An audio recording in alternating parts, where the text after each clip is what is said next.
Assalamualaikum warahmatullahi wabarakatuh. Salam dan bahagia. Saya Muroni, calon guru penggerak angkatan 9 dari SD Negeri 2 Metro Pusat Kota Metro Lampung. Berikut adalah video koneksi antar materi modul 2.3 coaching untuk supervisi akademik. Tujuan dari pembelajaran ini adalah CGP menyimpulkan dan menjelaskan keterkaitan materi yang diperoleh dan membuat refleksi berdasarkan pemahaman yang dibangun selama modul 2 dalam berbagai media. Coaching adalah proses interaksi antara seorang pelatih atau coach dan klien atau coachee dengan tujuan membantu klien mencapai tujuan yang telah ditetapkan. Coaching berbeda dengan pengajaran atau pelatihan yang lebih fokus pada peningkatan keterampilan teknis atau pengetahuan yang spesifik. Coaching lebih berfokus pada pengembangan keterampilan interpersonal, pemecahan masalah, dan peningkatan kerja secara keseluruhan. Coaching juga dapat membantu klien dalam membangun rasa percaya diri dan motivasi yang lebih besar dalam mencapai tujuan mereka.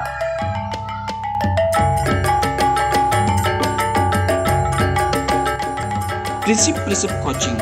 1. Kemitraan. Dalam coaching, posisi coach dengan coachee adalah mitra. Dalam hal ini, tidak ada yang lebih tinggi atau lebih rendah. 2. Proses kreatif.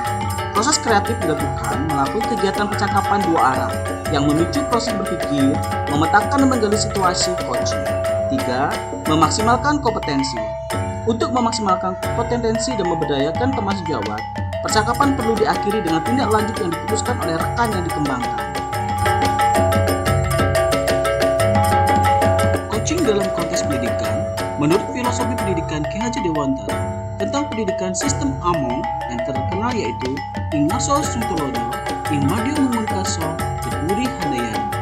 Konsep ini sangat berkaitan dengan coaching dalam konteks pendidikan. Seorang coach menjadi teladan bagi coachingnya, baik itu murid maupun rekan sesama guru, membantu mereka membangun semangat dan memberi dorongan untuk mencapai tujuan akademik dan pribadi mereka.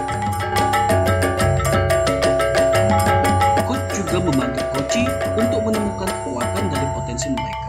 Sejalan dengan prinsip Ki Hajar Dewantara yang menekankan pentingnya memahami keunikan individu dan mengembangkan potensi yang dimiliki.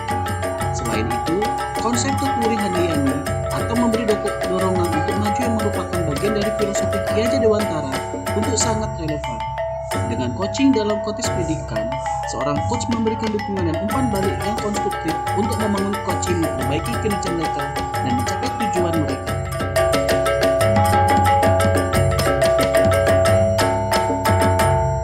Kompetensi inti coaching yang harus dimiliki oleh seorang coach adalah 1.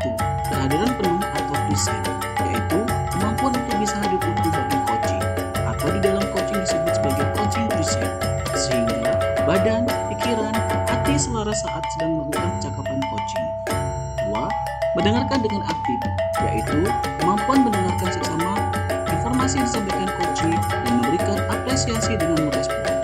3. Memberikan pertanyaan yang berbobot dan bersifat terbuka, yaitu kemampuan untuk memberikan pertanyaan yang mampu membuka pemikiran dari coachee atau mampu memunculkan ide-ide yang terkait dengan solusi dari permasalahan yang dialami coachee. Percakapan berbasis coaching dengan alur TIRTA. TIRTA adalah akronim dari T. Tujuan utama pertemuan atau pembicaraan, I. Identitas masalah coachee, R. Rencana aksi coachee, dan T. Tanggung jawab atau komitmen fokus pada coachee yang akan dikembangkan.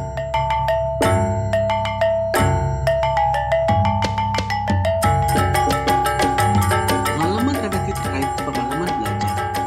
Emosi yang saya rasakan mendapatkan pemahaman baru tentang coaching untuk supervisi akademik. Tertarik untuk melaksanakan praktik coaching dengan rekan sejawat. Hal yang sudah baik dan perlu diperbaiki. 1. Praktik pemahaman coaching. 2. Yang perlu diperbaiki adalah mengajukan pertanyaan-pertanyaan berbobot dalam coaching. Sedangkan implikasi terhadap kompetisi diri adalah mengoptimalkan diri sebagai seorang pendidik yang dapat menjadi seorang coach bagi orang di sekitar. Analisis terkait topik modul 2.3. Bagaimana penerapan coaching untuk supervisi akademik? Melalui supervisi akademik, kegiatan pengembangan kompetensi diri untuk mencapai tujuan pembelajaran coaching sangat dibutuhkan sebagai peningkatan motivasi atau komitmen diri seorang guru, sehingga kualitas pembelajaran menjadi lebih baik seiring dengan meningkatnya kinerja dan motivasi guru.